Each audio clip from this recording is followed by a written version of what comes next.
la menace, donc, comme plusieurs de vos romans précédents, s'intéresse à l'intime du personnage, ici un narrateur adolescent.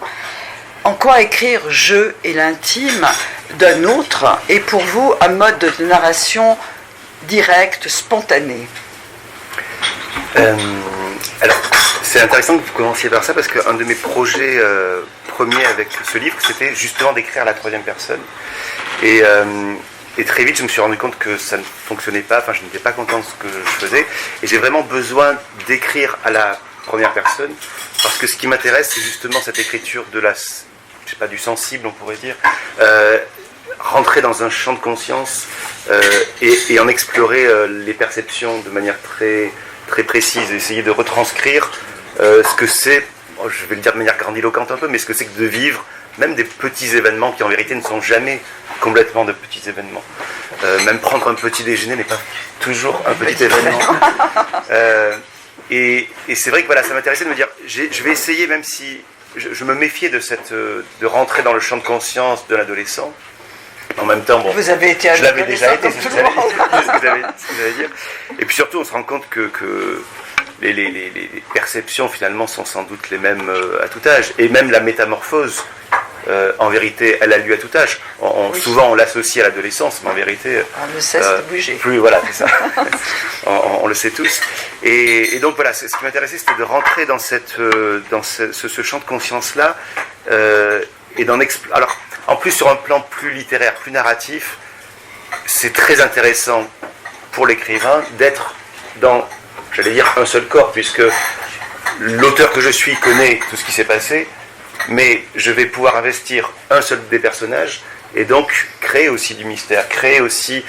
il y aura du non-dit, alors en plus, comme un de mes thèmes favoris, et la famille, et le silence, la famille et les secrets familiaux, c'est toujours très intéressant d'être dans un seul personnage parce que d'autres savent des choses que lui ignore.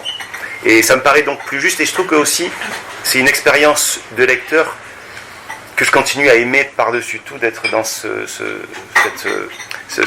d'entrer par le jeu en fait, par le jeu jieux. Oui. Mais aussi parce que c'est un... Mais jeu, est-ce que jeu peut être soi, ou est-ce que jeu est forcément un autre quand on écrit jeu? C'est les deux, c'est-à-dire qu'à la fois je dirais jeu est d'abord un autre, puisque je ne connais pas ce Quentin-là, il ne me ressemble pas, et en même temps, à force d'investir l'écriture, comme je suis très sensible à la perception des choses, je finis par vivre les choses aussi, mais dans un point de vue très pratique presque. C'est-à-dire qu'il m'arrive même dans mon bureau de me lever pour voir comment il s'y prend. Donc je finis presque par devenir lui, oui. Avec tout ce que ça comporte d'agréable et parfois aussi de désagréable. Oui, la question que je voulais vous poser, mais vous avez en partie répondu, c'est dans quelle mesure vous utilisez votre propre vie, vos propres souvenirs pour investir ce champ ici de l'adolescence, mais bon, dans d'autres champs aussi.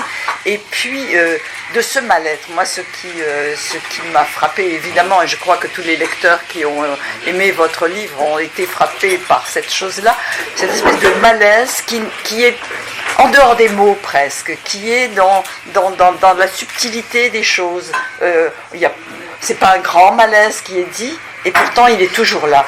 Comment est-ce qu'on dit ce silence? Comment on dit ce malaise? C'est-à-dire que comment dit-on sans l'expliciter quelque chose d'impalpable? Vous dites en dehors des mots, moi je crois peut-être que c'est... En dehors des mots de l'autre. Oui, c'est ça, ah oui, d'accord. Parce que sinon tout est justement grâce aux mots. Bien sûr. Et là c'est un travail très minutieux auquel je me livre, d'essayer... Alors enfin, j'ai même une attention maniaque à tout ça.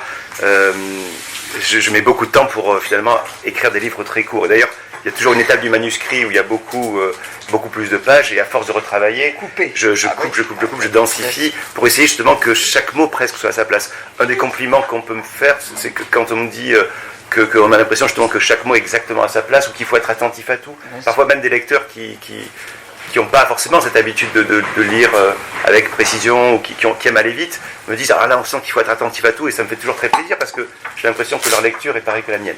Et je fais ce petit détail là, ce petit détour pour dire que c'est justement la place du mot, le choix du mot avec ses connotations, parfois même ses sons, parfois même son étymologie, même si on ne la connaît pas, mais qui va gratter un peu l'oreille, qui va faire que on peut être mal à l'aise. Ce choix-là va faire que je vais jouer avec le lecteur. Mais pour moi, je ne joue pas du lecteur, je ne me moque pas de lui, je joue avec lui. C'est-à-dire que je sais que si je place tel mot à tel endroit, il va forcément résonner d'une certaine manière pour lui, et il y a peu à peu tout un réseau qui va se créer, finalement.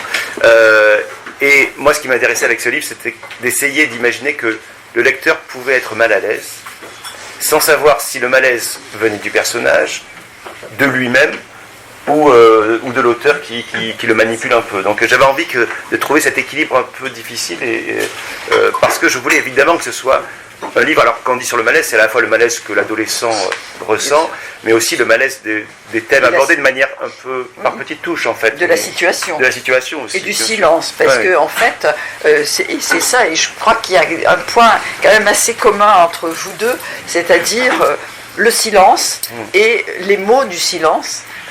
Qui ne sont pas les mots qui sont dits par les personnages, mais ce sont les mots de l'écriture, ce que vous venez d'expliquer parfaitement, comment l'agencement des mots donne l'impression de dire le silence et de dire le malaise. Oui, et puis je me rends compte aussi, en travaillant, plus je travaille, plus je me rends compte que je parlais tout à l'heure des sensations, mais c'est quelque chose que j'avais déjà depuis justement l'adolescence. Je sentais que j'étais attentif à tout de manière un peu presque hypersensible, un peu.